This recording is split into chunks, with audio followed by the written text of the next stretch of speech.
Hello friends, welcome to the today's video. आज का video बहुत ही इंपॉर्टेंट और बहुत ही आप सबके लिए स्पेशल है। आप सभी को पता होगा कि सीटेट का नोटिफिकेशन आउट हो गया है और अब आपको ज़रूरत है अपने टाइम को बहुत ही अच्छे से मैनेज करने की, क्योंकि आपके पास ज़्यादा टाइम नहीं है। पेपर आपका दिसंबर 2022 में हो जाएगा, 2022 से स्टार्ट हो जाएगा और आपका ये जनवरी में जाएगा, ठीक है, जनवरी 23 तक जाएगा।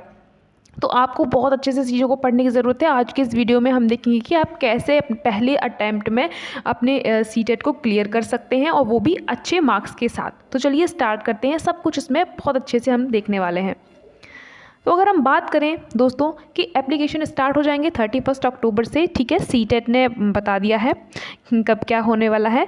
लास्ट डेट इसका रजिस्ट्रेशन करने का 24 नवंबर है और 25 नवंबर इसकी फ़ीस जमा करने की लास्ट डेट है, ठीक है। तो आप सभी लोग टाइम से फॉर्म कंप्लीट कर लीजिएगा, क्योंकि इस नोटिस में जो सीबीएसई ने ये नोटिस दिया है, अगर आपने इसको ध्यान से नहीं पढ़ा है तो आप थोड़ा सा यहाँ देख लीजिए। सीबीएसई ने बोला है अपने इस नोटिस में, देखिए यहाँ पे मैं आपको दिखाती हूँ, 1 second. Yes, the candidates must note that the examination city of their choice will be allotted on first come first served। मतलब जो पहले आएगा वो पहले पाएगा। यानी कि अगर आपने मान लीजिए आपने कोई सेंटर, मान लीजिए कानपुर आपने भर दिया सेंटर, ठीक है, और अगर आपने जल्दी भर दिया तो आपको कानपुर मिल जाएगा।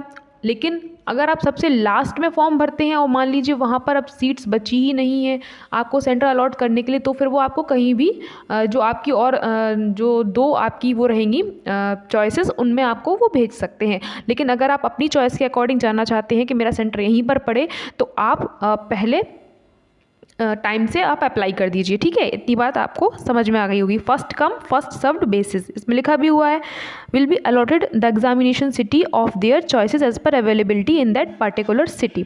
तो आप टाइम से भर दीजिएगा, ओके फ्रेंड्स। तो आप चलिए इसके बारे में आगे बढ़ जाते हैं। यस, इस वीडियो में हम कंप्लीट बात करेंगे पेपर के पैटर्न की। सीबीएसई ने जो भी अपना सिलेबस दिया है, इसमें यहाँ पर आप देख पा रहे होंगे सीबीएसई ने बोला है इट में ऑल्सो, ये लास्ट वाली जो लाइंस लिखी हैं इनको आप देखिए, ठीक है। यहाँ पे क्या है, रिक्वेस्ट, अच्छा ये चेंज करने के लिए वो दूसरे पेज में था, उसमें एक लाइन लिखी गई थी कि भैया जो भी सीबीएसई ने आपको क्या बोलते हैं सिलेबस दिया है उसी के अकॉर्डिंग चलना, क्योंकि हम उसी के अकॉर्डिंग चीज़ों को पूछते हैं। और उन्होंने इन्फॉर्मेशन बुलेटिन में, सीबीएसई ने अपनी वेबसाइट में इन्फॉर्मेशन बुलेटिन में इन सब चीज़ों को अच्छे से दिया हुआ है, ठीक है। आप जाकर वहाँ से भी इसे देख सकते हैं, नहीं तो आप यहाँ से इसे समझिए। देखिए सीटेट 2022 और 23 में क्या क्या चीज़ें होने वाली हैं। तो आपका यहाँ पर 2 पेपर होते हैं, आप सभी को पता है, नहीं पता है तो फिर भी समझ लीजिए। Paper 1 will be for a person who intends to be a teacher for class 1 to 5। अगर आप क्लास 1 से 5th तक के टीचर बनने की हार्दिक इच्छा रखते हैं तो आपको पेपर 1 देना होगा और इसे क्वालिफाई करना होगा, okay. Paper 2 will be for a person who intends to be a teacher for classes 6 to 8। अगर आप 6 to 8 क्लासेस में पढ़ाना चाहते हैं तो आपको पेपर 2 भी क्लियर करना होगा। मीन्स ये होगा आपका जूनियर के लिए, ये होगा आपका प्राइमरी के लिए, ठीक है।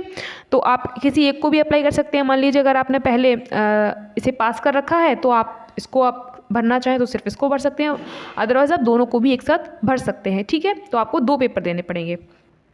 नोट क्या लिखा हुआ है, a person who intends to be a teacher for both levels. अगर आप दोनों ही लेवल्स में टीचर बनना चाहते हैं तो आपको दोनों ही पेपर में अपीयर होना पड़ेगा और आपको उसे पास भी करना पड़ेगा। आई होप आपको ये चीज़ें समझ में आ गई होंगी। तो इसमें हम वीडियो में पूरा बात करेंगे कि जैसे कि आपके 5 सेक्शंस हैं, आप यहाँ पर देख पा रहे होंगे। CDP language 1, language 2, mathematics, environmental studies, total आपका 150 मार्क्स का पेपर रहेगा। और साथ ही साथ इसका सेक्शन वाइज सीटेट ने सीबीएसई ने आपको पूरा सिलेबस दिया हुआ है, समझ रहे हैं। तो आपको उस सिलेबस के अकॉर्डिंग ही पढ़ना है, उससे भी और ज़्यादा फालतू चीज़ों में मत पढ़िए, ठीक है। तो स्टार्ट कर लेते हैं। देखिए paper 1 for classes 1 to 5th primary stage, duration of examination 2.5 hours, structure and content, ठीक है, यहाँ पर आपको दिया गया है। ये सब मैंने अपने आप से नहीं लगाया, ये सब सीबीएसई ने आपको सीटेट के ऑफिशियल वेबसाइट पर प्रोवाइड कराया हुआ है, ठीक है। तो देखिए child development pedagogy and pedagogy, जिसको आप CDP, बाल विकास कुछ भी बोलते हैं, ठीक है, जो भी आप बोलते हैं। तो इसमें आपके 30 क्वेश्चंस रहेंगे, ठीक है, 30 मार्क्स की, क्लियर। लैंग्वेज 1 में आपके 30 MCQs रहेंगे, मल्टीपल चॉइस क्वेश्चंस 30 मार्क्स के, और ऐसे ही लैंग्वेज सेकंड में आपका 30 MCQ रहेगा 30 मार्क्स का, सेम मैथमेटिक्स में भी, सेम एनवायरमेंटल स्टडीज़ में भी। अब टोटल आपका पेपर कितने नंबर का हो गया? 150 मार्क्स का हो गया। ओके फ्रेंड्स, अब हम आगे बढ़ जाते हैं कि आगे की प्रोसेस क्या रहने वाली है। अब आप समझिए मेन मुद्दे को, आपको एक एक सेक्शन को बहुत ही ध्यान से देखना है और अपनी सेक्शनली आप स्ट्रेटजी बनाइए, ठीक है। ऐसा नहीं कि मैंने पूरे के अकॉर्डिंग बना ली कि मैं एनवायरमेंटल स्टडीज़ मुझे आता है या मैथ मुझे पूरा आता है, तो ऐसा नहीं, आपको हर एक सेक्शन में बहुत अच्छा स्कोर करना होगा, तब आप 120 प्लस तक पहुंच पाएंगे, ठीक है। अब देखते हैं चाइल्ड डेवलपमेंट पेडागोजी, बाल विकास, ये आपका पहला सेक्शन होता है 30 मार्क्स का, आपको पता है, ठीक। इसमें 30 मार्क्स का मैं बता देती हूँ, ठीक है। एनवायरमेंटल स्टडीज़ में यहाँ पर मैं बाइफरकेट करना चाहूँगी, क्योंकि आप अभी आगे जाके देखेंगे कि CBSE ने खुद बोला है, सीटेट ने खुद बोला है कि भैया इसमें 15 मार्क्स का तो हम आपको देंगे जो वैसे क्वेश्चन आएंगे आपके एनवायरनमेंट से रिलेटेड, ठीक है, और जो 15 नंबर का जो क्वेश्चन आएंगे वो आपकी पेडागोजी से रिलेटेड आएंगे, आगे चल के मैं आपको दिखाऊंगी, और सिलेबस भी दिया हुआ है किस किस टॉपिक से आएंगे, ठीक है। सेम इन मैथ में भी यही बोला कि 15 नंबर का तो हम आपको मैथ कैलकुलेशन वाला देंगे, ठीक है, और बाकी का जो 15 नंबर होगा उसमें हम आपको पेडागोजी देंगे कि बच्चों को आप मैथ कैसे पढ़ाएंगे। क्लियर? सेम इन हिंदी और सेम इन इंग्लिश, यानी कि यहाँ पर भी आपको 15-15 में बाइफरकेट करने को मिलेगा। अब 15 नंबर में हमें किन किन टॉपिक्स को पढ़ना है, इन 15 नंबर में हमें किन किन टॉपिक्स को पढ़ना है, उनको हम आगे बहुत ही अच्छे तरीके से देखने वाले हैं। तो चलिए आगे बढ़ते हैं। ये आपका रहा चाइल्ड पेडागोजी, बाल विकास का। तो ये खुद CBSE ने आपको अवेलेबल करा के दिया है, आपको परेशान होने की ज़रूरत नहीं है। वहाँ पर आप सीधा जाइए, ऑफिशियल वेबसाइट पर जाकर सीधा वहाँ पर सर्च कर लीजिए, ठीक है। देखिए, structure and content of syllabus paper 1 and paper 2, paper 1 और पेपर 2 दोनों के लिए दिया गया था, लेकिन यहाँ पर मैं आपको प्राइमरी स्टेज के लिए बताने वाली हूँ। तो ये पूरा आपका 30 क्वेश्चंस रहेंगे 30 मार्क्स के। क्लियर? अब ये इन्होंने एक सेक्शन दिया है, सेक्शन नंबर A, जो आपका 15 मार्क्स का वेटेज रखता है। देख लेते हैं यहाँ पर क्या क्या है। Concept of development and it's relationship with learning, ठीक है। Principles of development of children, influence of heredity and environment, ये सारी चीज़ें नोट्स में मैंने भी कवर कर रखी हैं, कोई परेशान होने वाली बात नहीं है। सोशलाइजेशन प्रोसेस से क्वेश्चन हमेशा आते हैं। Teacher, parents, peer, primary socialisation, secondary socialisation, है ना, एक्टिव सोशलाइजेशन, पैसिव सोशलाइजेशन, इन सबसे क्वेश्चन आता है। पियाजे, कोलबर्ग, वाइगोस्की, इन सब की थ्योरीज आपको पढ़नी है। चाइल्ड सेंटर्ड अप्रोच को पढ़ना है, प्रोग्रेसिव एजुकेशन के बारे में आपको पढ़ना है, ठीक है। Critical perspective of the construct of intelligence के क्वेश्चन आते हैं। आपकी मल्टीपल इंटेलिजेंस थ्योरी है, हार्वर्ड गार्डनर की थ्योरी है, ठीक है। तो ये सारी चीज़ें आपकी पूछी जाती हैं, तो वही सब इसमें लिखा हुआ है। तो ये आपका नंबर A सेक्शन है, ठीक है। अभी ये ख़त्म नहीं हुआ है, अभी पेडागोजी में और भी है। ये देखिए यहाँ पे लिखा हुआ है मल्टी डायमेंशनल इंटेलिजेंस, हम लोगों ने पढ़ी है, काफ़ी सारी थ्योरी आती हैं, ठीक है, और थर्स्टन एंड कैली की है, और कई सारी थ्योरीज हैं, आपने सबने नोट्स में पढ़ रखी होंगी। Multi dimensional intelligence, language and thought के बारे में आता है कि लैंग्वेज पहले आई है, थॉट पहले आया। इसमें आपके वाइगोस्की की और पियाजे की कई सारी थ्योरीज भी दी गई हैं। तो अब आता है gender as a social construct. Gender क्या है? एक सोशल कंस्ट्रक्ट है। Gender roles, gender bias and educational practice, इससे क्वेश्चन हमेशा 1 क्वेश्चन तो आपका हमेशा श्योर है आना ही आना है। देखिए, जितने भी क्वेश्चन आए हैं, जितने भी क्वेश्चन आएंगे आपके इस सिलेबस के अकॉर्डिंग ही आएंगे। आप समझ रहे हैं ना मेरी बात को? हो सकता है कि मोस्ट प्रोबेबली चांसेस है कि 2 से 3 क्वेश्चन वो आपका नया रखें, जो नए में मतलब हम बोल सकते हैं कि थोड़ा ट्रिकी रख सकते हैं। आपको लगेगा कि भाई ये नए हैं, मुझे समझ में नहीं आ रहे हैं, तो आप उनको, वो सभी के लिए नए होंगे, ठीक है।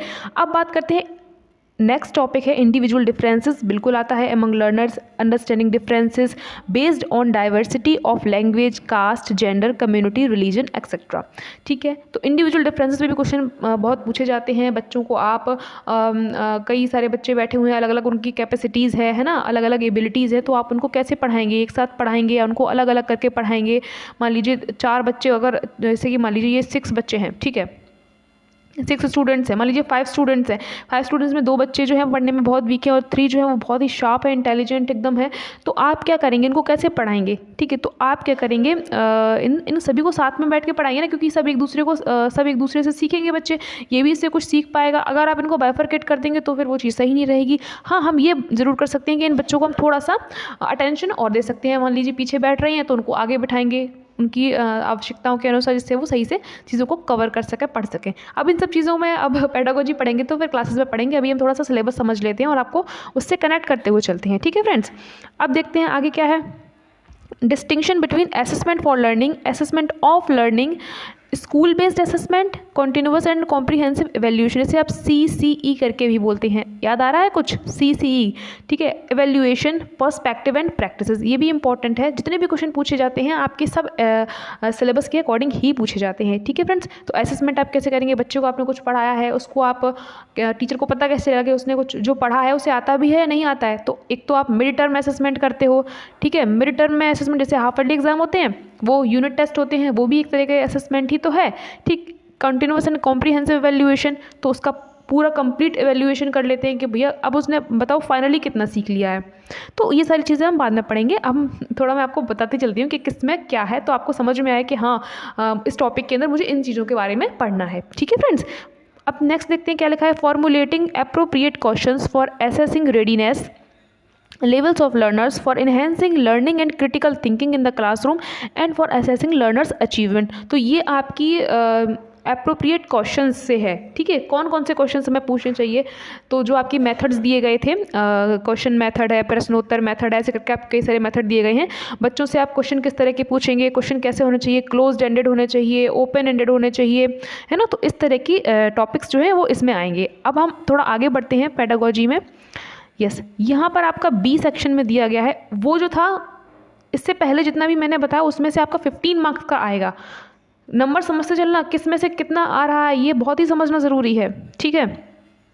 अब देखो, अब इसमें क्या है, concept of inclusive education and understanding children with special needs. Children with special needs, जो स्पेशल नीड्स वाले बच्चे होते हैं उनको आप कैसे पढ़ाएंगे, ठीक है। तो यहाँ से आपका 5 नंबर का 5 क्वेश्चन आएंगे, 5 नंबर के रहेंगे, समझ रहे हो। Addressing learners from diverse backgrounds, inclusive, disadvantaged and deprived. English देख के घबराओ मत, मैं बताती चल रही हूँ, शांति से बैठ के सुनो, समझ रहे हो। Addressing learners from diverse backgrounds, मान लीजिए कई सारी पृष्ठभूमियों से बच्चे आए हैं, मान लीजिए कई सारे कोई दूसरे स्टेट से, कोई दूसरे स्टेट से है, किसी की लैंग्वेज में थोड़ा डिफरेंस, तो सीधी सी बात है डिफरेंस होगा। तो आप उनको क्या कहेंगे, कैसे उनको आप ट्रीट करेंगे, कैसे उनको सर्व करेंगे। तो इस तरह के क्वेश्चंस बहुत आते हैं, करवाए भी जाते हैं, ठीक है। तो ये इस तरह से क्वेश्चन इसमें आएगा। और addressing the needs of children with learning difficulties, impairment, मान लीजिए किसी बच्चे को लिखने में प्रॉब्लम है, ठीक है, मैथ में प्रॉब्लम है, डिसकैलकुलिया है, ठीक है, डिसलेक्सिया है, डिस्प्रेक्सिया है, ये सारी जो लर्निंग डिफिकल्टीज़ हैं ये आपकी इस टॉपिक्स में आ जाती हैं, ठीक है।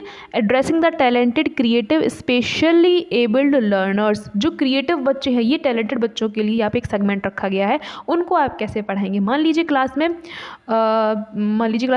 20 स्टूडेंट्स हैं, 20 स्टूडेंट्स में से जो 15 स्टूडेंट्स हैं, मान लीजिए 15 स्टूडेंट्स हैं, वो बहुत ही ज़्यादा इंटेलिजेंट, एकदम शार्प माइंडेड हैं। तो क्या आप उनको वही चीज़ें पढ़ाते रहेंगे बार बार, उनको कैसे पढ़ाएंगे। सीधा क्वेश्चन वो ये पूछता है कि बताइए आप ब्राइट चिल्ड्रंस को कैसे पढ़ाएंगे, ब्राइट चिल्ड्रन को कैसे पढ़ाएंगे। तो उसमें आपको एक मैं बताऊंगी, मैंने आपको जो प्रीवियस ईयर कराया उसमें बहुत बताया है, उसमें 3 से 4 क्वेश्चन पूछे गए थे। आप उनको कॉम्प्रिहेंसिबल इनपुट देंगे, यानी +1 उनको इनपुट देंगे, जितना उन्हें आता है उससे उनको +1 चीज़ें सिखाएंगे। अगर हम ऐसा नहीं करते हैं तो बच्चा बोर होने लगता है, क्योंकि उसे बाकी चीज़ें तो आती ही हैं, ठीक है। तो ये मैं आपको साथ ही साथ बताते चलती हूँ, जिससे आपको कनेक्ट कर पाएँ कि आपको किस डायरेक्शन में जाना है। I hope you are getting my point, okay. तो अब आगे बढ़ जाते हैं। ये आपके कितने मार्क्स का हो गया, 20 मार्क्स मैंने क्लियर कर दिए, ठीक है। क्लियर हो गए दिमाग में क्या क्या करना है इनमें। अब बढ़ते हैं बाकी के 10 मार्क्स की ओर। लर्निंग एंड पेडागोजी, इसमें क्या क्या आता है। How children think and learn, how and why children fail to achieve success in school performance.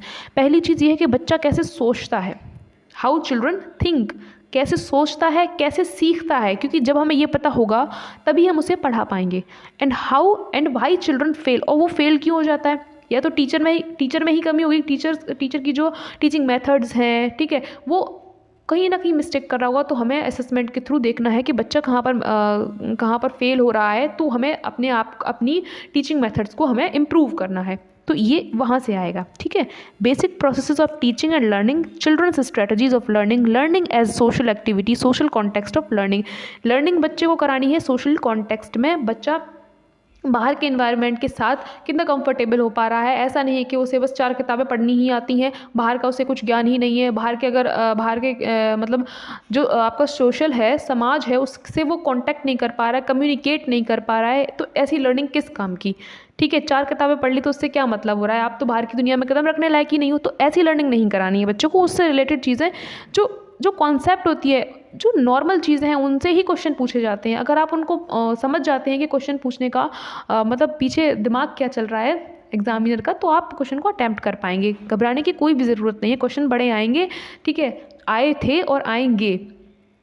कुछ क्वेश्चन होते हैं वो बहुत ही सिंपल रखे जाते हैं कि भाई आप वन गो में कर लें, बट कुछ क्वेश्चन ऐसे होंगे जिनमें आपको थोड़ा सा टाइम लगेगा और आपको थोड़ा सा कष्ट भी होगा उन्हें सॉल्व करने में। ठीक है, अब देखते हैं, जैसे ये लिखा है child as a problem solver and as a scientific investigator. तो प्याजे ने कहा है कि बच्चे लिटिल साइंटिस्ट होते हैं, तो इसमें प्याजे की थ्योरी को आप डाल सकते हैं। उनके जितने भी इसमें उन्होंने जितनी भी प्रिंसिपल्स बताए हैं, जो भी चीज़ें उन्होंने स्टेजेस बताई हैं, सबसे रिलेटेड क्वेश्चन इसमें पूछे जा सकते हैं आपको। ठीक, alternative conceptions of learning in children, understanding children's error as significant steps in the learning process. Obvious सी बात है, बच्चा जो भी गलतियाँ कर रहा है, ये हम एज अ क्या करेंगे, उनको हम सुधारेंगे, एज अ पॉजिटिव वे में लेंगे, निगेटिव वे में नहीं लेंगे कि अगर उसने कुछ गलत कर दिया तो हम उसको मार पीट के कि भैया तुम गलत क्यों कर रहे हो। नहीं, हम उसकी गलतियों को सुधारने की कोशिश करते हैं, अपने अंदर सुधार लाते हैं। ठीक, समझ में आ गया बात।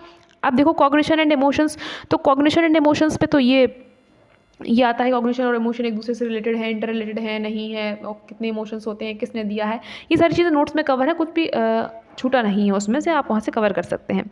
Motivation and learning. ठीक, factors contributing to learning personal and environmental. तो एनवायरनमेंट से लर्निंग किस तरह से होती है, किस तरह से रिलेटेड है एनवायरनमेंट की लर्निंग हमारी अपनी लर्निंग से। ठीक है, तो हम इसमें इन सब चीज़ों को पढ़ते हैं। तो ये 30 मार्क्स का आपका जो भी था इसमें चाइल्ड पेडागोजी में यहाँ पर बताया गया है। ये सारी चीज़ें, इतना था आपका सिलेबस चाइल्ड पेडागोजी का, 30 मार्क्स का, 30 क्वेश्चन 30 मार्क्स। आई होप आपको सब क्लियर हो गया होगा। अगर आप चाहें तो स्क्रीनशॉट्स भी ले सकते हैं। ठीक है, अब क्वेश्चन देख लेते हैं किस तरह के क्वेश्चन पूछे गए थे। ये मेरा सब हर एक सेक्शन में इस तरह से रखा हुआ है जिससे कि आपकी घबराहट जो है वो थोड़ी कम हो जाए। देखिए, इसमें कुछ इंग्लिश में है, कुछ हिंदी में, तो उसके लिए आपको परेशान नहीं होना है, मैं आपको एक्सप्लेन कर दूंगी, क्योंकि जिस क्वेश्चन को जिस लैंग्वेज में अटैम्प्ट किया गया था उसी लैंग्वेज में वहाँ पे शो हो रहा है आपको। देखिए, Rohan's response on receiving 1 minute. Rohan's response on receiving a toy doll was, "I don't like this toy because boys do not play with dolls." This is an example of, मतलब रोहन को एक टॉय दिया गया, टॉय डॉल दी गई है। ठीक है, एक डॉल दी गई, गुड़िया दी गई है, तो वो बोल रहा है I don't like this toy because boy, लड़के कहाँ खेलते हैं गुड़ियों से। ठीक है, लड़कों को तो कार चाहिए, वो ऐसा कह रहा है। तो ये किस चीज़ का एग्जाम्पल है, उसने ये बात क्यों बोली? Gender stability, gender relevance, gender stereotype, gender discrimination. ये जेंडर स्टीरियोटाइप का क्वेश्चन है। आपने पीछे अगर ध्यान से देखा है तो उसमें ये टॉपिक है, gender stereotypes, roles and social, ऐसे करके एक टॉपिक पूरा दिया गया है। तो इससे क्वेश्चन हमेशा आता है और इस तरह से क्वेश्चन पूछे भी गए हैं। ये आपका ऑनलाइन पेपर है, ठीक है, जो पूछा गया था। अब जैसे कि ये क्वेश्चन देख लेते हैं, क्वेश्चन नंबर 9 करके दिया है, कक्षा नियमन में विद्यार्थी की सहकारिता हेतु एक अध्यापक को क्या करना चाहिए? क्या करना चाहिए कि बच्चा जो है वो सीखने में इन्वॉल्व हो, उसकी इन्वॉल्वमेंट बढ़े। तो मापदंडों और नियमों को स्थापित करते समय विद्यार्थियों की सहभागिता करें। जो भी हम रूल्स बना रहे हैं, जो भी रेगुलेशंस हम बना रहे हैं, बच्चों के लिए ही तो बना रहे हैं। अगर हम बच्चों से पूछ के बनाएंगे कि अच्छा बताओ बेटा, आपको हम ये आज पढ़ाएंगे, ठीक है, आज हम आपका टेस्ट लेंगे, कल हम आपसे ये क्वेश्चन पूछेंगे, तो बच्चों की इन्वॉल्वमेंट हो रही है, बच्चों को भी उसमें इन्वॉल्व कर रहे हैं। अब ये देखिए, अब नेगेटिव वाले देख लेते हैं। दुर्व्यवहार के बारे में अभिभावकों को शिकायत करेंगे? नहीं, शिकायत क्यों करेंगे भैया, हम खुद ही बच्चों को अच्छे से कर लेंगे सब कुछ उनका। ठीक है, मापदंडों का पालन ना करें, भर्त्सना करेंगे, ये क्या है, ये सब नेगेटिव है। अटल नियमों का कठोर और अटल नियम नहीं बनाए जाते हैं। जो लर्निंग प्रोसेस होती है वो बहुत ही सॉफ्ट रखी जाती है, जिससे बच्चा इंटरेस्ट के साथ सीख सके चीज़ों को। ठीक, तो आपका सीधा सा आंसर ये हो जाएगा। अगर आप इस क्वेश्चन में इस वाले ऑप्शन में फंस भी रहे हैं तो आप नेगेटिव्स को हटा दीजिए, तो आपको एक पॉजिटिव मिल जाएगा। ठीक है फ्रेंड्स, तो आई होप आपको ये चीज़ समझ में आ गई होगी। तो अब हमने 30 मार्क्स की CDP को पूरा समझ लिया है और आपको भी समझ में आ गया होगा। तो अब बढ़ते हैं थोड़ा सा आगे। अब हम चलेंगे अपने सेकंड सेक्शन की तरफ, विच इज़ इन्वायरमेंटल स्टडीज़। तो पहले देख लेते हैं कि CBSE ने क्या क्या बोला है। भैया ये पढ़ लेना, तो पहले ये समझ लेते हैं। 30 क्वेश्चंस रहेंगे, उसमें मैंने जैसे आपको बताया था कि 15 मार्क्स का यहाँ पर आपको ये कंटेंट पूछा जाएगा जो आपका एनवायरनमेंट से रिलेटेड होगा, ठीक है, नॉट पेडागोजी से रिलेटेड। तो 15 क्वेश्चंस देखिए यहाँ पे दिया गया है, तो इसलिए दिमाग मत लगाओ, अपना जो बता रहे हैं वो कर लो, ठीक है। तो फैमिली एंड फ्रेंड्स पढ़ना है आपको, इसमें आपकी रिलेशनशिप्स आ जाएंगी, work and play, animals, plants, इनके बारे में आपको पढ़ना होगा। ओके फ्रेंड्स, और इसमें दिया गया है food, shelter, water, travel, things we make and do, ये इनकी जो थीम्स, सब थीम्स होती हैं, इनको भी आपको पढ़ना है। बहुत ही शॉर्ट टॉपिक्स हैं, ज़्यादा लेंथ में आपको नहीं जाना है, क्योंकि बहुत ही सिलेक्टेड चीज़ें पूछी जाती हैं, जो पूछी जाती रही हैं इस पार्ट से। जो ये आपका 15 मार्क्स का पार्ट है ना, इससे वही चीज़ें पूछी जाती हैं। यहाँ पर आपको घबराहट पैदा करने की कोई ज़रूरत नहीं है, ये आप इजीली कर सकते हैं। यानी 15 में से अगर मैं बात करूँ तो आपके 14 मार्क्स आराम से इसमें लाए जा सकते हैं। इसमें बहुत ही सिंपल क्वेश्चन पूछे जाते हैं, अभी आगे मैं क्वेश्चन दिखाऊंगी भी आपको। तो अब हम आगे बढ़ जाते हैं आगे कंटेंट के ऊपर। देखिए इस 15 क्वेश्चन में कौन सा पूछा जाता है, अरे ये तो पेडागोजी का क्वेश्चन हो गया, एक second,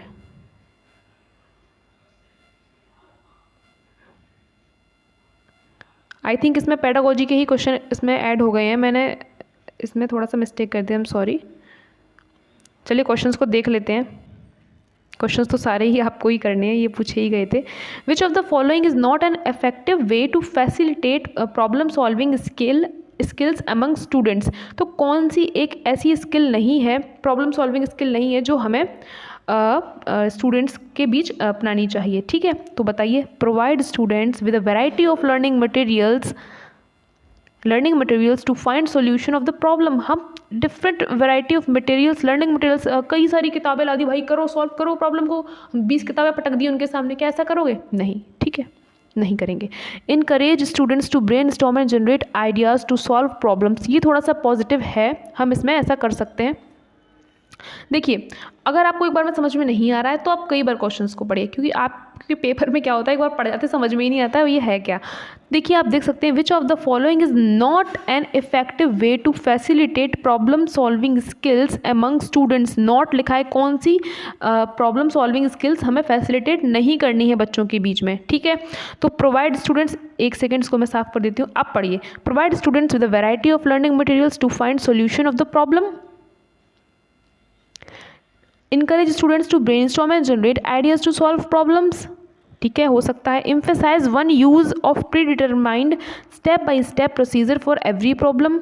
Facilitate discussion on the topics and encourage students for the participation. जहाँ भी पॉजिटिव चीज़ आएगी उसको हम सही मानेंगे, और हमसे पूछा गया है नहीं, सॉरी मुझसे थोड़ा सा मिस्टेक हो गया था पहले, आपसे भी हो सकता है, इसलिए ध्यान से पढ़िएगा।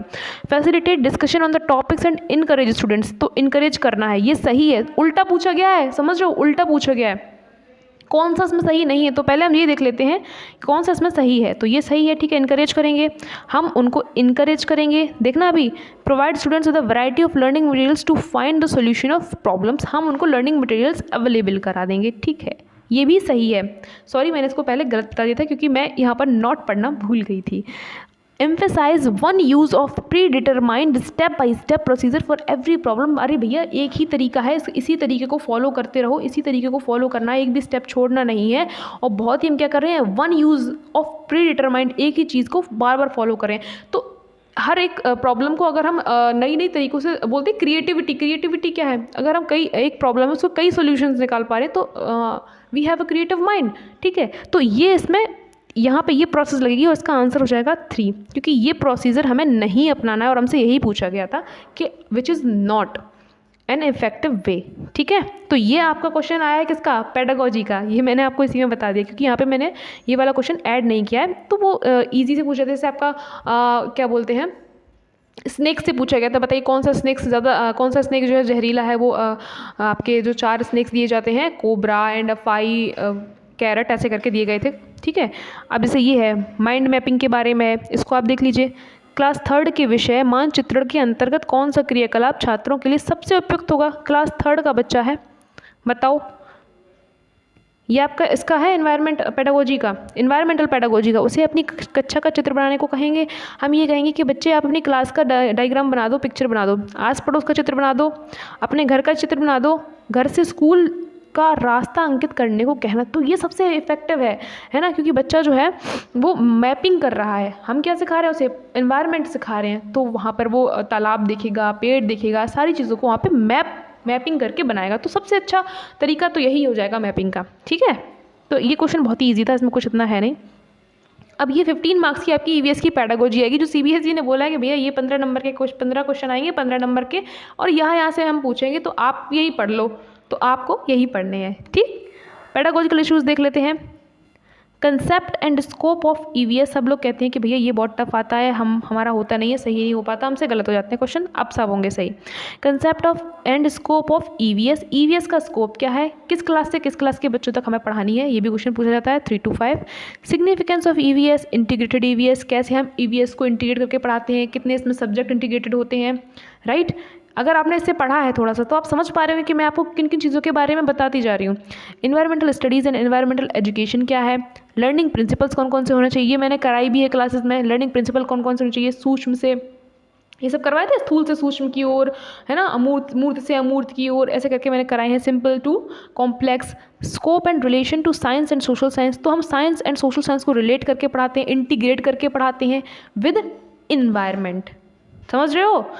अप्रोचेज ऑफ प्रेजेंटिंग कॉन्सेप्ट्स, बच्चों को कोई कंसेप्ट हमें पढ़ानी है तो हम बच्चे के सामने किस अप्रोच से जाएंगे, कैसे उसे स्टार्ट करेंगे, क्वेश्चन पूछ के स्टार्ट करेंगे, उसे पिक्चर फॉर्म में दिखाएंगे, ठीक है।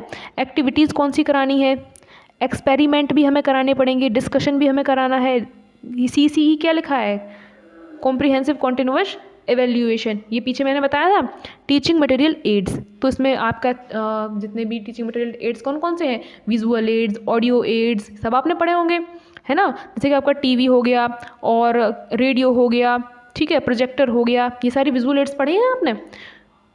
एक ये आपका ऑडियो एड्स हो गया, विजुअल एड्स हो गया, ऐसी ऑडियो विजुअल एड्स भी हो जाएंगे, कई सारे ऐसे आपके आते हैं, तो वो पूरा टॉपिक आपको पढ़ना है, ठीक है फ्रेंड्स। अब यहाँ पर एक क्वेश्चन दिया गया है, आप चाहें तो उनको देख सकते हैं। देखिए ये वही क्वेश्चन यहाँ पर ऐड हो गया है, ओके, तो इसको आप देख लीजिएगा। अब हम बढ़ते हैं मैथमेटिक्स पर। मैथमेटिक्स जो आपके लिए सबसे ज़्यादा दुखदाई बन जाता है अगर आप मैथमेटिक्स में कमज़ोर हैं। तो इन्होंने अपना पूरा सिलेबस दिया है कि भैया हम मैथ में ये चीज़ें पूछेंगे, 15 नंबर का हम इसमें ये वाला पार्ट पूछ रहे हैं, तो आप 15 नंबर का ये कैलकुलेशन वाला पार्ट करके जाना और पूरा सही करके आना। बहुत ही हलवा मैथ आता है। देखो ज्योमेट्री के क्वेश्चन पूछ सकते हैं, ज्योमेट्रिकल शेप्स से पूछते हैं, इसमें एक आपका वैन हीले का वो थ्योरी है, वो उसे कर लेना, काम हो जाएगा। इस shapes and special understanding, solids around us, numbers की नॉलेज होनी चाहिए, एडिशन सब्ट्रैक्शन जोड़ घटाना किसी नहीं आता, मल्टीप्लिकेशन, डिवीजन, मेजरमेंट करना है, मेजरमेंट के क्वेश्चन आते हैं और बहुत ही सिंपल होते हैं, लैंग्वेज बेस्ड होते हैं, तो आप कर लोगे, उनको पढ़ोगे ना तो आपको समझ में आएगा। अभी मैं आगे क्वेश्चन दिखाऊंगी। वेट के आते हैं, ठीक है, वेट में क्या है, मान लीजिए आपने 2 किलो आलू खरीदा, ऐसे क्वेश्चन आते हैं, सच बता रही हूँ, ऐसे क्वेश्चन आए, टेबल्स में आते हैं बड़े बड़े। तो जैसे आपने 2 किलो आलू खरीदा, तो मान लीजिए 1 किलो का प्राइस उसमें दिया गया 40, ठीक है, तो उसमें क्वेश्चन में टेबल बनाई गई होगी, उसमें आपको देगा कि बताइए 2 किलो आलू खरीदा, फिर 5 किलो हमने ये खरीदा, फिर आधा किलो ये खरीदा, और यहाँ पे आपका प्राइस दिया होगा, तो उसमें आपको ऐड करके उनका आंसर निकालना होता है। ईजी होता है, अगर आप 2 क्वेश्चन सॉल्व करेंगे तो आप उसको कर पाएंगे, ठीक है। टाइम के क्वेश्चन आते हैं, वॉल्यूम के क्वेश्चन आ सकते हैं, डेटा हैंडलिंग आती है, पैटर्न्स पूछे जाते हैं। पैटर्न्स में क्या पूछा जाएगा फ्रेंड्स, अगर हम बात करें पैटर्न्स की, तो इसमें आपको सिमेट्री पूछी जा सकती है। जैसे मान लीजिए आपको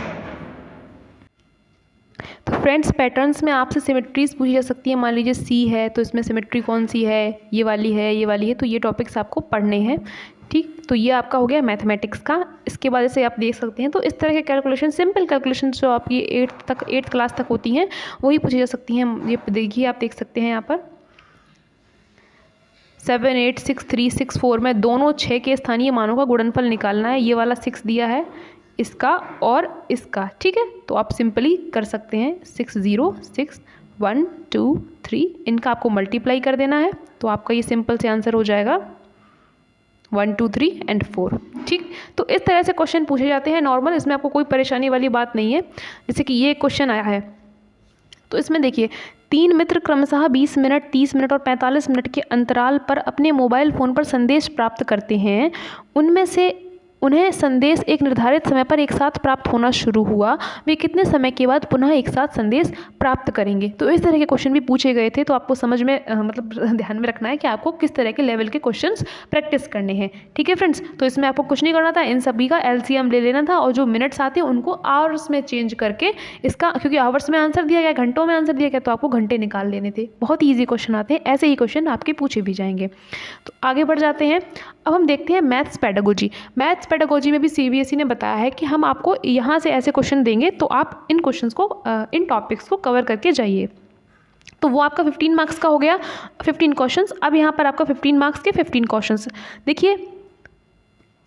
nature of mathematics, logical thinking, understanding children's thinking and reasoning patterns and strategies of making meaning and learning.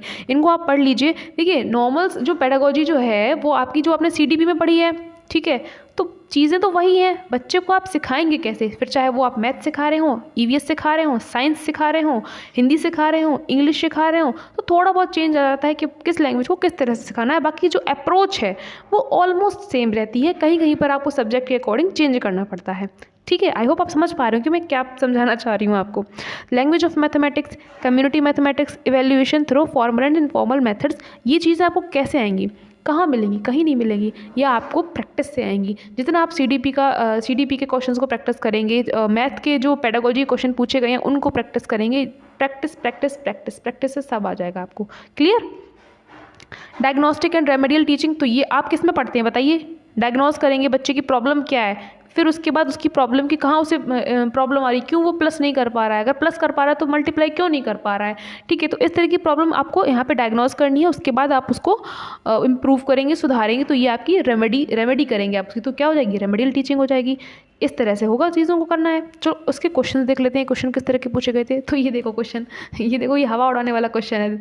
तो ये क्वेश्चन जब ऐसा आपकी कंप्यूटर स्क्रीन पे आता है तो मतलब दिमाग का क्या ही होता होगा, और आपको सही करके भी आना है। तो आप पैनिक बिल्कुल मत होना, इस तरह के क्वेश्चन पूछे गए थे, पूछे जाएंगे। ठीक है, देखिए इजी सा क्वेश्चन है, देख के डरना नहीं है, पूरा शांति से पढ़ना, अपने आप को काम बनाए रखना, काम एंड कंपोस्ट। पानी की बोतल लेके जाना, थोड़ा सा पीते रहना, अगर थोड़ा दिमाग गर्म हो जाए तो उसे ठीक है कंट्रोल में रखना अपने दिमाग को। ठीक है, अब देखो, a mathematics teacher posed the following questions to her class.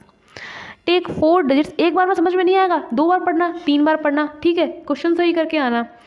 Take 4 digits 7, 8, 4, 6. Make the smallest and largest 4-digit number such that no digit is repeated in them. क्या कह रहा है वो, कि टीचर ने कहा बच्चों से कि ये 4 डिजिट लो आप, 7, 8, 4, 6, ये 4 डिजिट हम आपको दे रहे हैं, 4 नंबर दे रहे हैं, आपको इसमें से क्या करना है, सबसे छोटी संख्या बनानी है, स्मॉलेस्ट, एंड सबसे लार्जेस्ट बनानी है, और ध्यान रखना कोई भी नंबर रिपीट ना होने पाए। इतनी बात उसने बोली, आपको समझ में आ गई होगी। अब देखो, after the various responses of the students he asked the students think about the arrangement of the digits in both the numbers you have formed. Can you say how the largest and the smallest number is formed?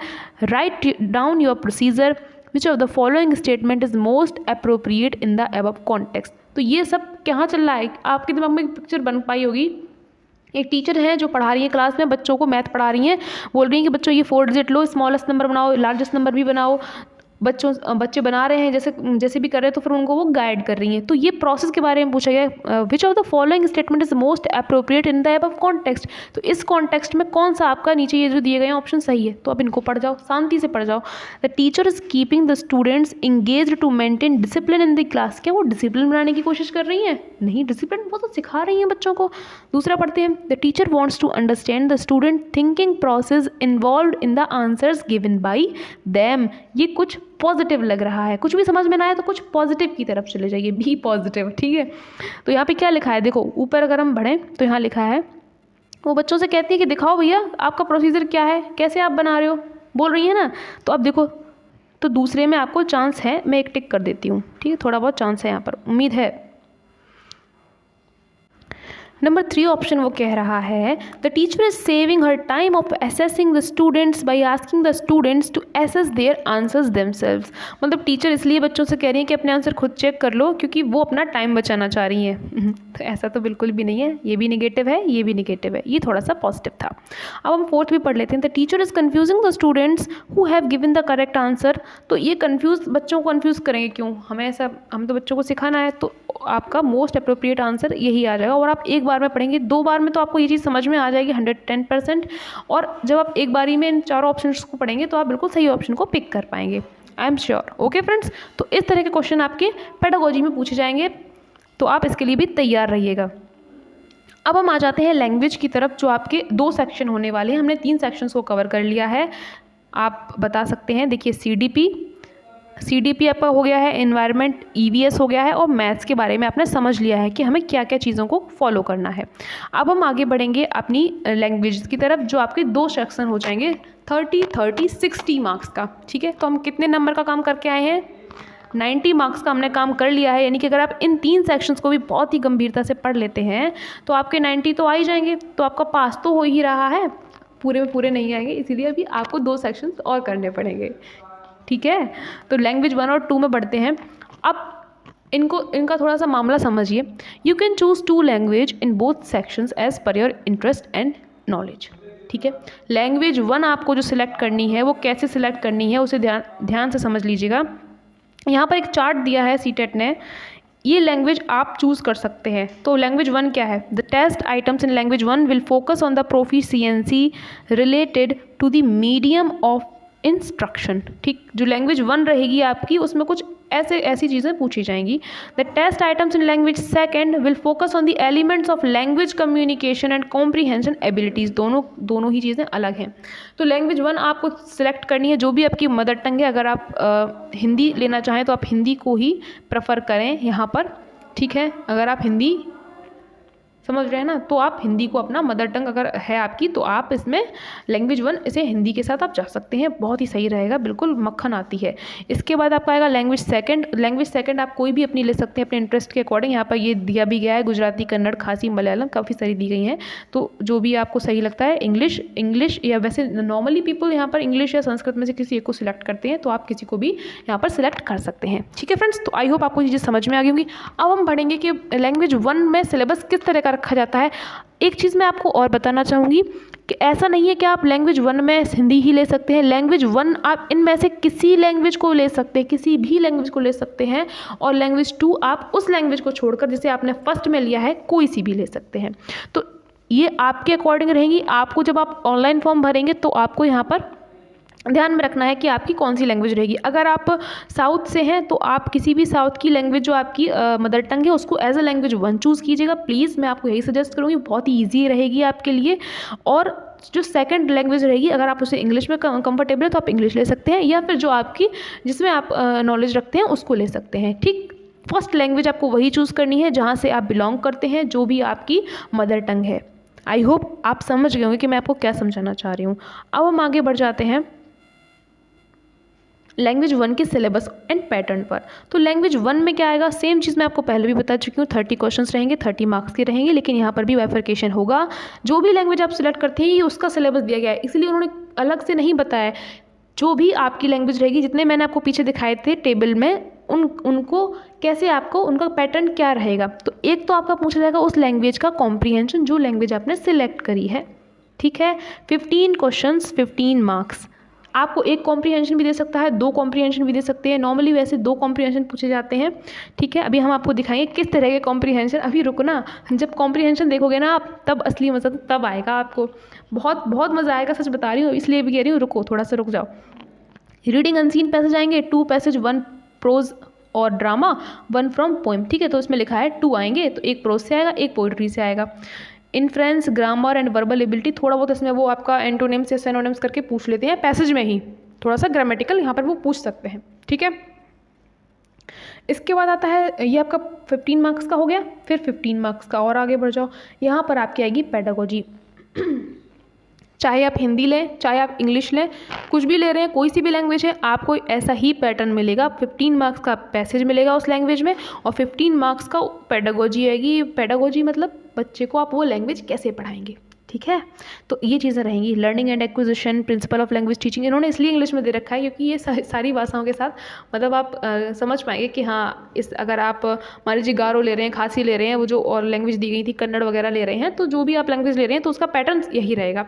एक आपका 2 passage आएंगे, बाकी की आपकी pedagogy आएगी कि उस language को आप बच्चों को कैसे पहुँचाएंगे, कैसे पढ़ाएंगे, ठीक है। तो इन सब चीज़ों को आपको देख लेना। वही सारी चीज़ें लैंग्वेज स्किल्स है, इवैल्यूएटिंग कॉम्प्रीहेंशन है, टीचिंग लर्निंग मटेरियल्स हैं, टेक्स्ट बुक, मल्टीमीडिया मटेरियल्स, ये वही आपके ऑडियो विजुअल एड्स ही तो हैं और क्या है, ठीक है। लर्निंग डिसऑर्डर्स कौन से हो जाएंगे बच्चों में, क्यों बच्चा सीख नहीं पा रहा है, लर्निंग डिफिकल्टीज़ क्या है, एरर्स क्या है, रोल क्या है ग्रामर का, कैसे सिखाएंगे, स्पीकिंग कैसे सिखाएंगे, लिसनिंग, स्पीकिंग, राइटिंग, ये आपने पढ़े हैं LSRW, ये सब चीज़ें पढ़ा चुके, कुछ है ही नहीं इसमें, बहुत सिंपल है, ठीक। तो ये हो गया। अब हम थोड़ा सा आगे बढ़ जाएंगे। देखिए, जैसे अब हम मान लेते हैं कि जो हमारे भाई बहन हिंदी लेना चाहते हैं एज अ लैंग्वेज 1, ठीक है, जिनकी मदर टंग हिंदी है और जो हिंदी में इंटरेस्टेड है, तो उनका क्या रहेगा, उनका कुछ सीन ऐसा रहेगा कि हिंदी का पेपर आपका ये है, ठीक है। यहाँ पर आपका 15 मार्क्स का पैसेज रहेगा और 15 मार्क्स की आपकी पेडागोजी रहेगी और यहाँ पर आपको टारगेट करना है 29 मार्क्स का। 25 प्लस तो मान के चलिए, बहुत ही ईजी रहता है। यहाँ पर ये स्कोरिंग है, जो स्कोरिंग है उसमें आप स्कोर करना, मतलब बिल्कुल चूक मत जाना, बिल्कुल आप अच्छे से नंबर लेके आना, क्योंकि यहाँ से आपका मार्क्स जो है वो इन्हेंस होने वाला है, ठीक है। तो इतनी बात समझ में आ गई। ये जो क्लिप मैंने लगाई है ये नोट्स की लगाई है, तो बच्चों ने नोट्स जो खरीदे हैं उनको समझ में आ गया होगा। हाँ, अब आते हैं अपने, देखिए इस तरह के कुछ पूछे गए थे आपके पैसेज भी ध्यान से पढ़ने हैं भाई। 2.5 घंटे में ही सब कुछ करना है, क्वेश्चन इतने बड़े हैं, लेंथी है, तो पेपर छूटने के चांसेस बहुत ज़्यादा बढ़ जाते हैं, इसलिए आपको बहुत ध्यान से और बिना टाइम को वेस्ट किए काम करना पड़ेगा। देखिए, इतने बड़े आप पैसेज को आपको पढ़ना भी है और इन क्वेश्चंस के सही जवाब भी आपको देने हैं, ठीक है। तो इस तरह के क्वेश्चन आपको, इस तरह का आपको पैसेज मिलेगा और आपको ऐसे क्वेश्चन पूछे जाएंगे। एक आप क्वेश्चन, थोड़ा सा क्वेश्चन की तरफ ध्यान दीजिए। बदलते मौसम का प्रभाव किस पर पड़ता है, तो इसका आंसर तो आप इसे पढ़ के दे सकते हो, राइट। लेकिन यहाँ देखो, यहाँ पर सेम, ये पैसेज सेम है, लेकिन यहाँ पर क्वेश्चन, जो दूसरा क्वेश्चन पूछा गया है, दूषित में कौन सा प्रत्यय है, यहाँ पर वो आपको ग्रामर के भी क्वेश्चन देंगे। त, इत, ईत, शित, दूषित, तो इत है इसमें प्रत्यय, ठीक है। तो ठीक है फ्रेंड्स, आई होप आप समझ में आ गया होगा आपको कि आप हर तरह से तैयार रहिए, ठीक है, रेडी फॉर वर्स्ट। तो दूषित में कौन सा प्रत्यय है, यहाँ से आपको ग्रामर के क्वेश्चन भी वो पूछेंगे पैसेज में ही और आपको पैसेज से भी आंसर देने पड़ेंगे, तो आपको ये भी पढ़ के जाना है। तो नोट्स में मैंने इनके लिए अलग सेक्शन बनाया है कि आपको ग्रामर के भी कौन कौन से टॉपिक्स देख के जाने हैं, सर्वनाम के, और इनमें से कुछ कुछ वो चीज़ें पूछते हैं, इंपॉर्टेंट कवर कर लीजिएगा, आप पढ़ के जाइएगा। इसके बाद एक आपका हो गया पैसेज प्रोज से, एक आपका आएगा पोइट्री से। कुछ इस तरह की कविताएं लिखी मिलेंगी आपको। एक सेकेंड, यस, यहाँ पर आप देख सकते हैं इस तरह का कुछ आपको मिलेगा। देखिए, आज जब पहली बार, एक तरह से पहली बार आया है तुम्हारा खत जम्मू की किसी कॉलोनी से, तो लग रहा है कुछ ऐसा कुछ लिखा हुआ है, ठीक। इसके बाद इसमें देखिए, बुरी तरह भीगा हुआ से क्या तात्पर्य है, तो ये क्वेश्चन का आंसर आप यहाँ से पढ़ के निकाल सकते हैं, क्लियर। लेकिन एक यहाँ क्वेश्चन पे देखिए, सेम पैसेज का कुछ शब्द युग्म है, कुछ शब्द युग्म है, तो इस तरह से वो पैसेज में आपको ग्रामर के क्वेश्चन ऐड करके ज़रूर देंगे। तो आपको ये पढ़ के जाना है, क्योंकि ये क्वेश्चन आपको मतलब फालतू का नंबर दे के जाते हैं, कुछ भी मेहनत नहीं, बस एक बार जस्ट पढ़ लीजिए। प्रीवियस ईयर में भी ऐसे क्वेश्चन पूछे गए हैं, अगर आप प्रीवियस ईयर भी करेंगे ना तो आप इन क्वेश्चन को अटैम्प्ट कर पाएंगे, ठीक। बाकी के जो नोट्स में मैंने इनका अलग सेक्शन बना दिया है, जो इंपॉर्टेंट चीज़ें ग्रामर में पूछी जाती हैं, ग्रामर बहुत है हिंदी की, तो आपको मैंने वहाँ पे ऐड कर दिया है कि आपको ये चीज़ें पढ़ लेनी है, इतने में आपका काम हो जाएगा। अब तक यहीं से क्वेश्चन आया है, तो उससे बाहर आने के चांसेस हैं भी नहीं, ठीक है। तो इतना आप कर लेना आराम से। अब पैसेज का काम खत्म हो गया, अब बढ़ जाते हैं हम हिंदी के पेडागोजी की तरफ। हमने 15 मार्क्स का हिंदी का पैसेज कंप्लीट कर लिया है। इस तरह से आपको पढ़ना है, मैंने आपको समझा दिया है, इस तरह से ही आप फॉलो कीजिएगा फ्रेंड्स। अब पेडागोजी के ये टॉपिक्स, मैंने ये नोट्स की ही क्लिप्स हैं, मैं आपको इसमें दिखा रही हूँ कि अलग से तो समझ में नहीं आ रहा, तो इसमें देखिए भाषाई कौशल, स्वर वाचन, अनुकरण वाचन, इस तरह के कुछ टॉपिक्स हैं। और हाँ, कुछ नए टॉपिक्स भी आए थे 2021 के ऑनलाइन एग्जाम में, कुछ नए टॉपिक्स हिंदी में आए थे, हिंदी की पेडागोजी में, उनको भी यहाँ पे मैंने ऐड कर दिया है। उनको पढ़ना बिल्कुल मत भूलना यार, क्योंकि वो नया पूछा गया है, तो नया तो आप कैसे ही छोड़ के जा सकते हो, ठीक है, तो दिक्कत हो जाएगी आपको। भाषाई कौशल पढ़ने हैं, सस्वर वाचन अनुकर वाचन, ये तो पूछा ही जा रहा है, ये तो जब से सीटेट आ रहा है ना तब से ही ये सब चीज़ें पूछी जा रही हैं। तो जो नया भी आया है उसको भी इंक्लूड कर लेना, पुराना भी पढ़ना है और नया भी पढ़ना है। उपचारात्मक शिक्षण, निदानात्मक शिक्षण, ये हम पहले भी पढ़ चुके हैं, CDP में भी तो पढ़ के आए हो, पढ़े हो ना, तो फिर बस थोड़ा सा उसे हिंदी के नज़रिए से थोड़ा सा देखना पड़ेगा। ठीक है, अब आगे बढ़ जाते हैं। यस, ये आपके 2021 के ऑनलाइन एग्जाम में पूछे गए थे नए टॉपिक्स। इनको देखिए, ट्रांस लैंग्वेजिंग, स्टीफन क्रशन का सिद्धांत, वॉशबैक प्रभाव व परीक्षण, अधिगम संबंधी विकार और आपका रचनात्मकता से रिलेटेड क्वेश्चन पूछे गए थे। ठीक है, तो इनको इनसे रिलेटेड टॉपिक्स और इनका पूरा का पूरा सब कुछ मैंने नोट्स में कवर कर दिया है। आप लोगों ने पढ़ लिया होगा, नहीं पढ़ा है तो इनको इग्नोर मत कर देना, पढ़ लेना। ठीक है, चलो आगे बढ़ जाओ। अब हम देखते हैं लैंग्वेज 2 के सिलेबस और पैटर्न के लिए। तो मोस्ट प्रोबेबली लोग क्या करते हैं, हिंदी तो अपनी फर्स्ट लैंग्वेज में रखते हैं और इंग्लिश या संस्कृत में से लैंग्वेज सेकंड को चूज़ करते हैं। तो उन बच्चों के लिए मैं बताना चाहूँगी कि वहाँ पर भी आपका सेम यही पैटर्न फॉलो होगा। आपको लैंग्वेज 2 में कॉम्प्रीहेंशन देखने को मिलेगा 15 मार्क्स का। इंग्लिश लेते हैं तो इंग्लिश में मिलेगा, संस्कृत लेते हैं तो संस्कृत में मिलेगा। यहाँ पर आपको 2 अनसीन पैसेज मिलेंगे। ठीक है, और उसके बाद 15 मार्क्स की आपकी पेडागोजी रहेगी। और थोड़ी सी बात मैं एक चीज़ और ऐड करना चाहूँगी कि जिन बच्चों ने इस बार संस्कृत लिया था इस एग्ज़ाम में, ऑनलाइन एग्ज़ाम में, तो वहाँ पर थोड़ा सा इशू आ गया था। और इशू ये आ गया था दोस्तों, सवालों का इशू आ गया था, क्योंकि वहाँ पर उन्होंने जैसे हिंदी में नहीं होता है कि मान लीजिए ये किसकी कविता है, चित्राधार या कुछ ऐसे करके कुछ दे देते हैं, तो पूछते हैं कि बताओ ये किसने लिखा है, किसका नाटक है, किसकी कविता है, किसका उपन्यास है। तो ऐसे करके यार संस्कृत में पूछ लिए थे उन्होंने। अब इतना कौन संस्कृत का ज्ञानी है, इतने तो हम लोग हैं नहीं ज्ञानी, हम लोग पढ़ते ही नहीं है, हम लोग तो बस पेपर के हिसाब से पढ़ते हैं कि भैया पेपर हमारा हो जाए क्लियर। तो इसमें ना बहुत दिक्कत हो गई थी। तो मैं कहना चाहूँगी कि अगर आप बहुत ज़्यादा ही मतलब एक्सट्रीम लेवल पर अगर जानते हैं तो आप संस्कृत में अगर अच्छा स्कोर कर सकते हैं, क्योंकि ये मतलब अनप्रिडिक्टेबल है, आ सकता है, कुछ भी आ सकता है यार। 5-6 नंबर तो आपका मतलब ऐसा रहेगा कि कुछ भी आएगा।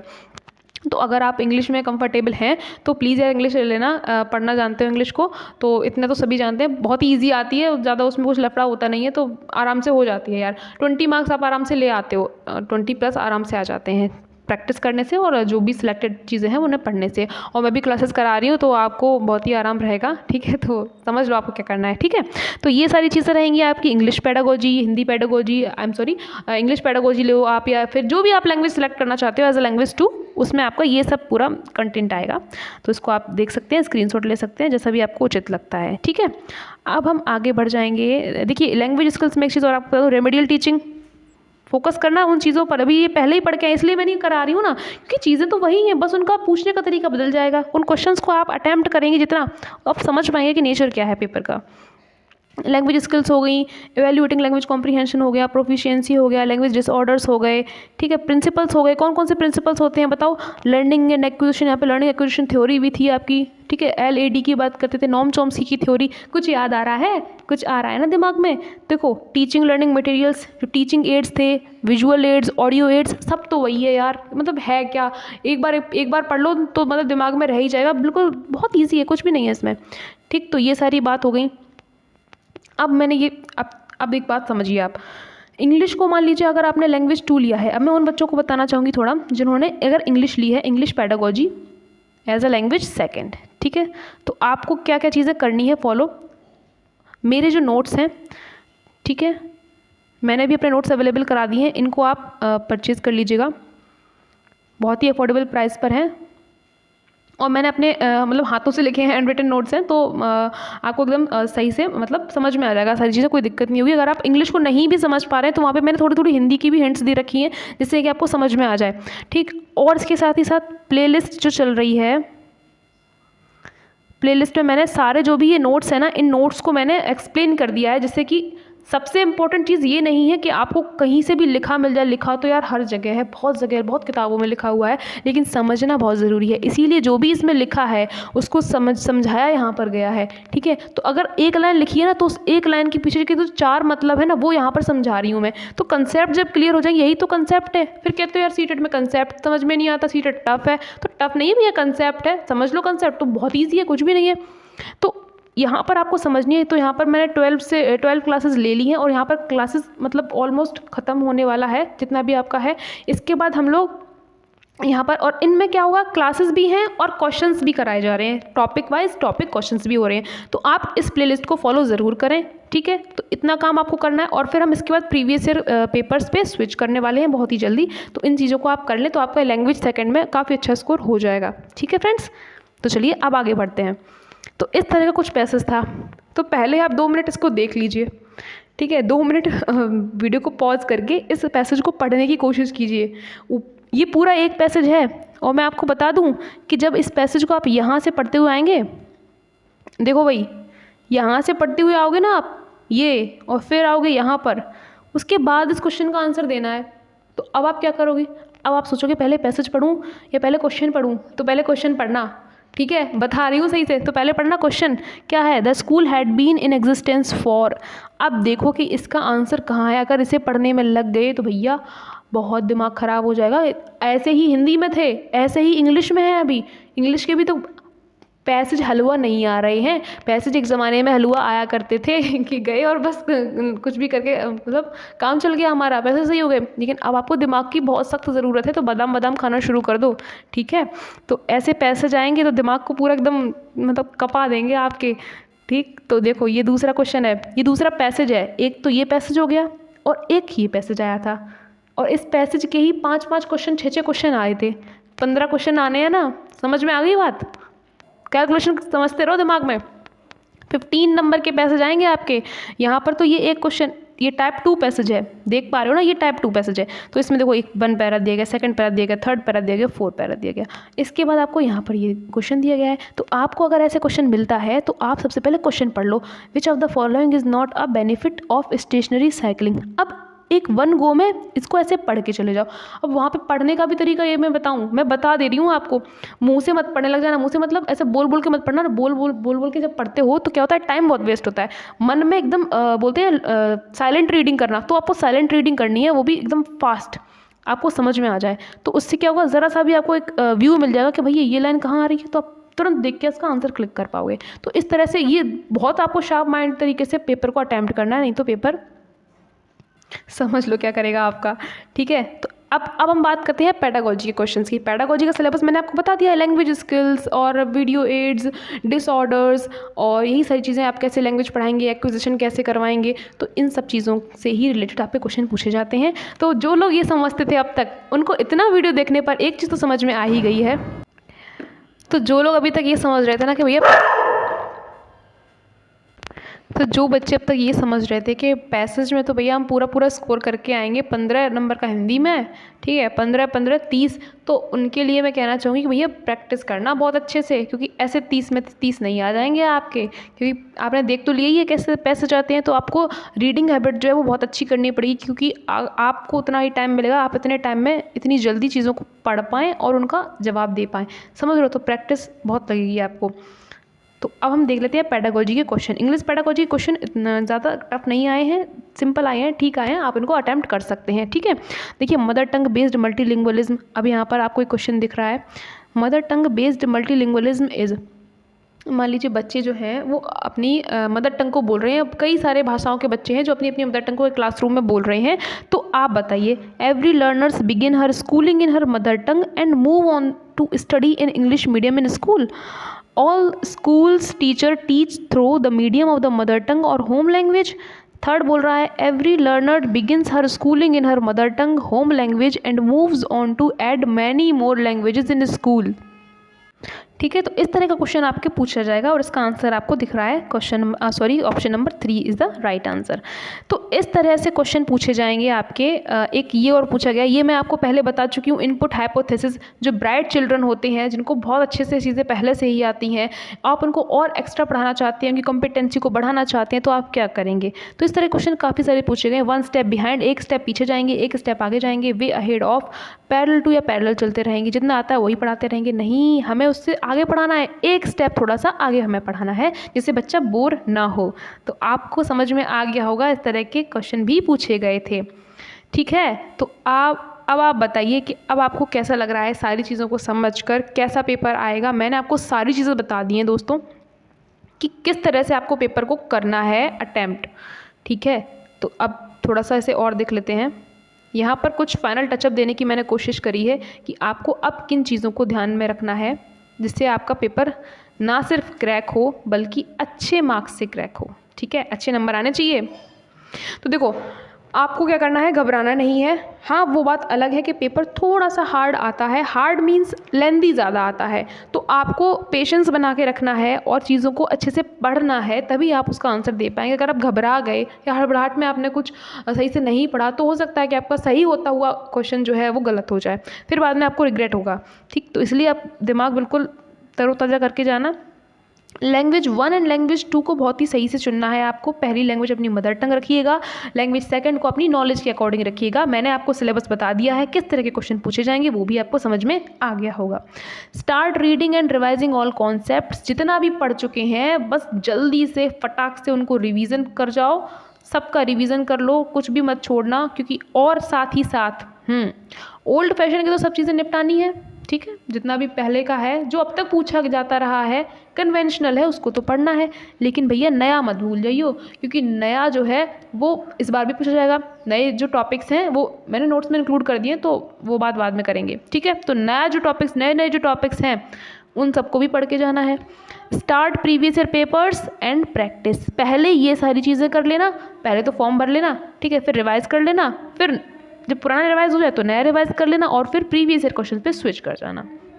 अब प्रीवियस ईयर पेपर्स कब से लगाना, 11 से मत लगाने लग जाना भैया, क्योंकि बहुत हो जाएंगे, वो पुराना पैटर्न हो गया है, ओल्ड फैशन हो गया है। अब नए ज़माने का पेपर आ रहा है तो थोड़ा तो अपने आप को मतलब मॉडिफाई कर लो, अपडेट कर लो। तो मैं अगर अपनी बताऊं, अपने अकॉर्डिंग बताऊं, तो आप सिर्फ लास्ट 5 ईयर्स के पेपर्स लगा लो और हो सके तो 2018 से स्टार्ट कर दो।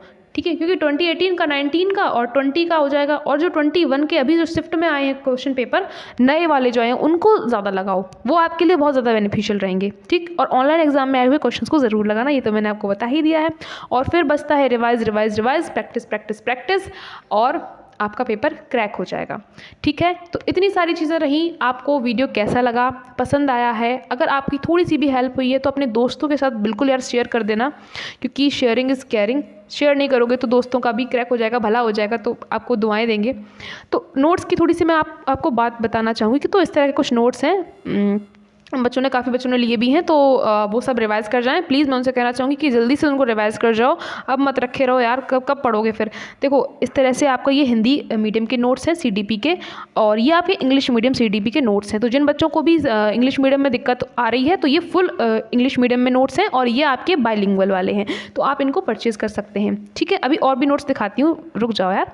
तो ये इंग्लिश मीडियम का है। ठीक है, बहुत अच्छे से मैंने सब चीज़ों को अरेंज किया है, ज़्यादा फालतू की बकबक नहीं लिखी हुई है, सिलेक्टेड चीज़ें लिखी हुई है, तो इतना ही पढ़ो। अब ये हिंदी का है, यहाँ पे हम टारगेट करते हैं 29 आउट ऑफ 30 का। इसमें देखिए सब चीज़ों को मैंने यहाँ पे इन्वॉल्व कर रखा है। इंग्लिश पेडागोजी के नोट्स भी मैंने आपको प्रोवाइड करा दिए हैं, तो इस तरह के आपके इंग्लिश पेडागोजी के नोट्स होने वाले हैं। बहुत ही अच्छे तरीके से चीज़ों को लिखा गया है, आपको एकदम मज़ा आ जाएगा यार, मक्खन, बिल्कुल सब दिक्कतें दूर हो जाएंगी आपकी।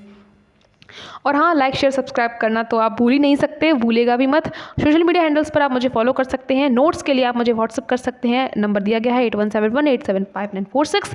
इसके साथ ही साथ ये मेरी इंस्टाग्राम ID है, अगर आप मुझे फॉलो करना चाहें तो यहाँ पर आप फॉलो कर सकते हैं। ठीक है, अपनी मैडम को फॉलो कर लेना यार, और subscribe the channel for CTET preparation. तो ये आपकी प्लेलिस्ट चल रही हैं, यहाँ पर आपका सब कुछ प्रिपरेशन हो रही है बढ़िया तरीके से, और भी चीज़ें होंगी, जैसा भी आप बताएंगे वैसे ही सब चीज़ों को किया जाएगा।